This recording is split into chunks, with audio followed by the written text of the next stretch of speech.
नमस्कार मित्रांनो. एका फॅमिली ट्रिपमध्ये 1-2 दिवस पनवेल पेणला काही नातेवाईकांना भेटायचं म्हणून आम्ही निघालो होतो. आणि एक गाडेश्वर डॅमचं बद्दल ऐकलं होतं. तर त्या रस्त्यावर आम्ही असताना पनवेलपासून हा इतका सुरेख निसर्ग दिसतोय आणि it's a nice cyclable road. तर एकदा सायकल राईड नक्कीच आपण करूयात. अतिशय छान रस्ता आहे. मध्ये मध्ये काही थोडे खड्ड्याचे पॅचेस सोडले तर अतिशय सुरेख रस्ता आहे. and you look at the nature around. I think we must have a cycle ride to Gadeshwar dam. Okay, पनवेलपासून साधारण एक 25 किलोमीटर आहे. आणि आपले खोपोलीमध्ये टिळक फॅमिली सगळे मित्रमंडळी आहेतच. त्यांच्याकडून आणखीन माहिती काढू आजूबाजूच्या भागाची. And we must go here for sure. पाऊस नाही आहे पण मस्त ढग आहेत. आता समोरच्या ढगात ते सगळे डोंगर गेलेले दिसत आहेत ढगामध्ये. It's a lovely surrounding. मस्त छोटी छोटी टेकड्या, पीक्स, सगळी भातशेती. So nice. Let's come here once friends. Bye bye. त्याच स्ट्रेचवर हे थोडं अधिक जवळून छान दिसत आहे म्हणून इथे थांबून एक छोटी क्लिप काढली. आता पुढे सिमेंटचा ट्रॅक आहे छान. हा खरोखरच खूप छान सायकलेबल ट्रॅक आहे. आणि असे चढ उताराचे जे रस्ते असतात ते सायकलिंगसाठी फार छान. थोडासा चढ मग परत उतार. It's very relaxing. मित्रांनो, याच रस्त्यावर पुढे म्हणजे गाडेश्वर धरणाच्या बाजूला जात असताना पनवेलहून हे एक छोटंसं धरण दिसलं. So very nice surrounding. काहीतरी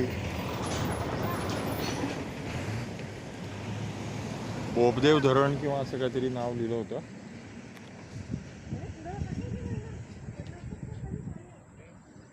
सो लवली सराउंडिंग. आणि इथे बघा असं जणू काही बोट वर केलं आहे असं ह्या डोंगराचं. असा एक सुळके वर आले दोन. हा एक इथे आहे, स्क्रीनच्या मध्ये दिसतोय तो. आणि त्याचं थोडं खाली उजव्या हाताला खाली गेलं की तसाच आणखीन एक सुळका दिसतोय. असं जणू काय असं बोट वर करून दाखवलं आहे असा. Okay, so it's lovely. फारच मस्त. And it's nice cyclable road. We must come here. Okay, त्याच रूटवर आणखीन एक छोटीशी क्लिप. खूप छान सराउंडिंग आहे. असं वाटतं जाऊच नाही पुढे.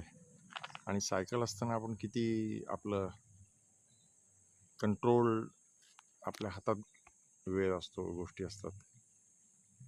But when you are on a family trip you don't have that time.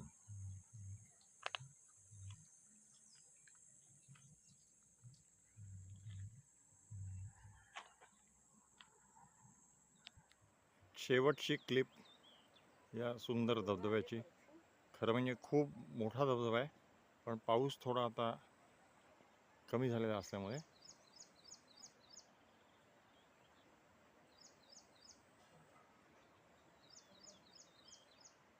हे जे कोसळणारं पाणी जे आहे ते या साध्या कॅमेऱ्यात सुद्धा स्लो मोशन छान दिसतंय.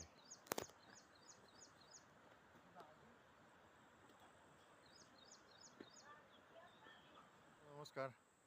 आम्ही त्या गाडेश्वर धरणापाशी पोचलो. पुढे आलो. धोदाणे या नावाचं एक गाव आहे. धोदाणेश्वर मंदिर आहे. राम मंदिर आणि शिव मंदिर. आणि या भागातलं ते शेवटचं गाव आहे. आणि हा धोदाणेश्वर धबधबा अतिशय फेमस आहे असं दिसतंय. पण आम्हाला तो अचानक म्हणजे न ठरवता आपलं गाडेश्वर धरणाकडे यावं म्हणून आलो आणि मग पुढे हे कळलं. माहिती नव्हतं. आणि इथे एक सायकल ट्रिप तर आपण करायचीच नक्की.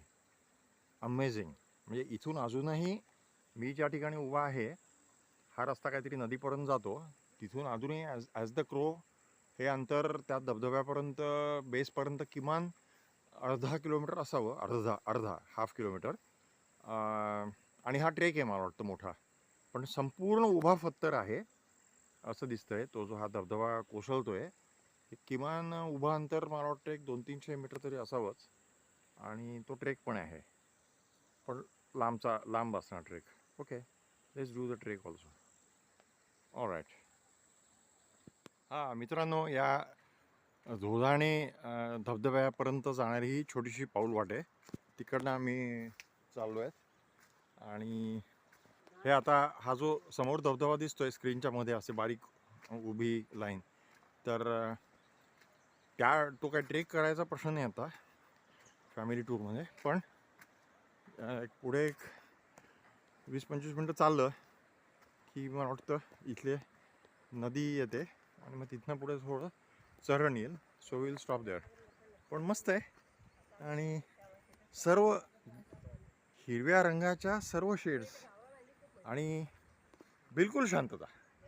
म्हणजे आजूबाजूला वाहनं नाहीत, काही प्रश्नच नाही आहे, कारण रस्ता संपला मागे, काहीच नाही. हे छान चहाचं ठिकाण आहे.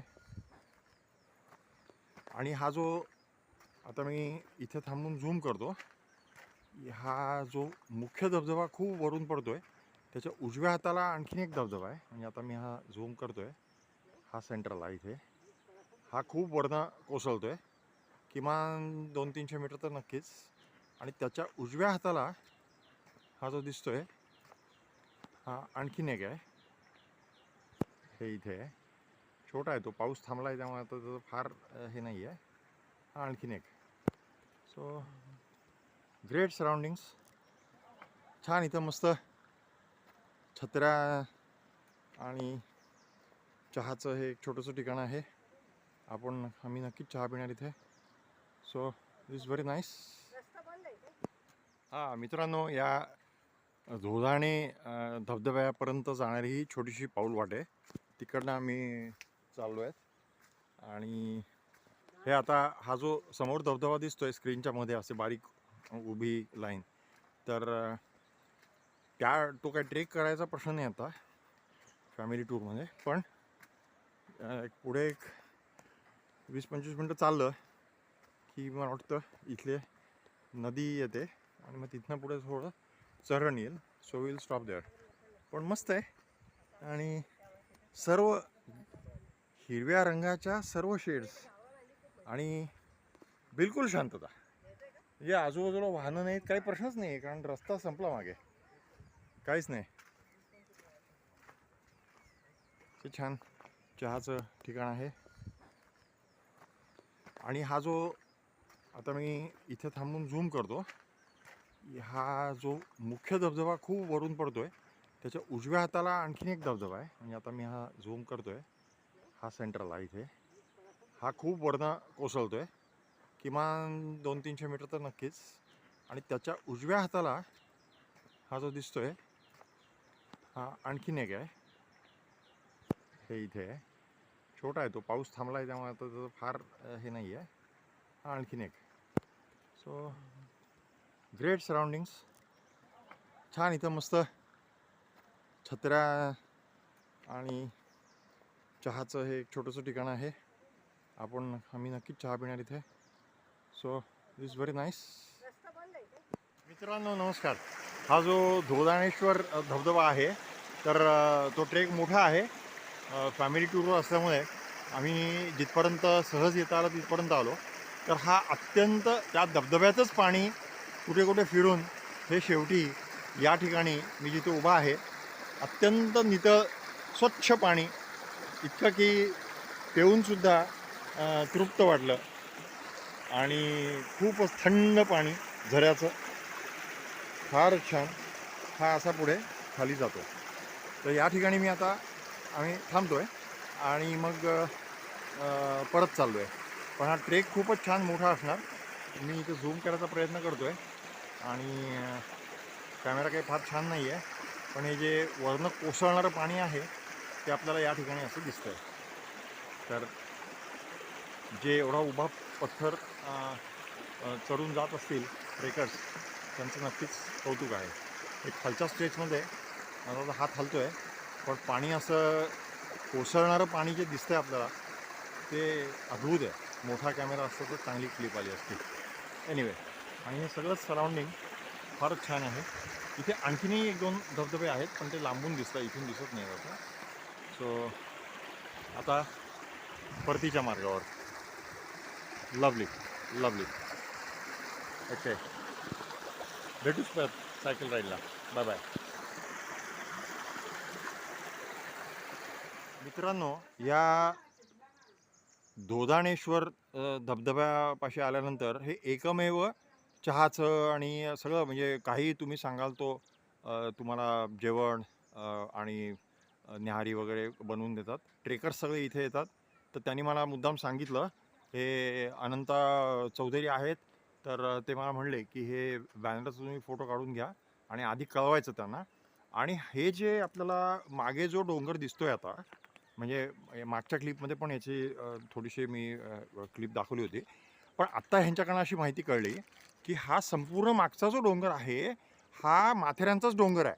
म्हणजे आता मी झूम करतो, तर हा जो ढगामध्ये गेलेला हे जे पॉईंट आहे, हे जे पीक आहे स्क्रीनच्या मध्ये आता, तर तो ॲक्च्युली तो जो गणपती मंदिरचा काय पॉईंट आहे आणि इकडे जी ही अशी टोपी दिसते, तर तो काय तो पेप किल्ला का असं त्यांनी मला काहीतरी सांगितलं. आणि हा जो धबधबा आहे धोदाणेश्वर धबधबा, तर ह्याच्या आडव्या लाईनमध्येच थोडे धबधब्याच्या वरच्या बाजूला, आता इथे नीट दिसत नाही आहे ढगांमुळे आणि हा कॅमेरा एवढा शार्प नाही आहे, तो वरनं जी अशी एक आडवी लाईन गेलेली दिसते, तर तो थोडं धबधब्याच्या वरच्या बाजूनी, तर तो ती त्या माथेरानची जी ट्रेन आहे, त्या ट्रेनची ती ती लाईन आहे ॲक्च्युली, अशी दिसते. आणि हा संपूर्ण माथेरानचाच डोंगर आहे. आणि इकडनं ट्रेकर्स जे जातात, ते माथेरान टॉपपर्यंत जाऊन 2.5 तास जातो म्हणे वर जायला, 2-2.5 तास, आणि मग परत येतात. असं ते 1 दिवसाचा ट्रेक करतात आणि ते ह्यांना फोन करतात. असं त्यांनी मला सांगितलं. तेव्हा आपण जरी येणार असलो ट्रेकला, तर हे असं ह्यांना फोन करू शकतो. तर असं हे आहे. थोडक्यात माथेरान डोंगराच्या मागच्या बाजूला आपण आता उभे आहोत थोडक्यात. आणि या माथेरानची गर्दी आणि हे सगळं जर बघितलं, आम्ही सायकल राईड केली यंग सिनियर्स ग्रुपपैकी 4 जणांनी. इतकी भीषण गर्दी त्या माथेरानच्या घाटामध्ये, तो शनिवारच होता का रविवार होता मला वाटतं, की आम्हाला सायकलनी सुद्धा माथेरानचा घाट हा पूर्ण आम्ही जाऊ शकलो नव्हतो. अर्ध्यातच आम्हाला परत यायला लागलं. आणि इथे तुम्ही बघाल, तर इथे त्या धोदाणी गावापाशीच रस्ता संपतो आणि मी पुढे चालत आलेलो आहे आता. आणि ह्या अगदी त्या धबधब्याच्या तळापर्यंत मी नाही गेलो, कारण ही फॅमिली ट्रिप होती. पण पुढे जिथे मागच्या क्लिपमध्ये दाखवलं, तर तसं आम्ही ते जिथे ते मस्त झऱ्याचं पाणी धबधब्याचं वाहत वाहत जिथे येतं, खूप स्वच्छ पाणी अत्यंत, अगदी म्हणजे खूप प्यायला तरी छान वाटलं असं, आणि निर्मळ पाणी, तर तिथपर्यंत गेलो. पण इथे खरोखर म्हणजे एकदम म्हणजे व्हर्जिन प्लेस. आणि हे दादा इथे सगळे जवळच्याच गावात राहतात, धोदाणे गावामध्ये, आणि त्यांचंच हे छानपैकी कॅफे आहे. तुम्ही बघताय इथंच त्यांच्याच शेतातली काकडी, आणि इथे दोडके वगैरे आम्हाला आधी पण खूप दिसले, मस्त मोठे मोठे फ्रेश दोडकेची भाजी. तर हे असं आहे. So I think this is lovely. आणि हे अशाच ठिकाणी यायला पाहिजे. कुठेतरी घाटातनं आपण जातो आणि भयानक गर्दीमध्ये सगळे अडकतो. Okay, so we have to find such places. So nice, so nice. Okay, all right. So let us come here. Bye bye. See you.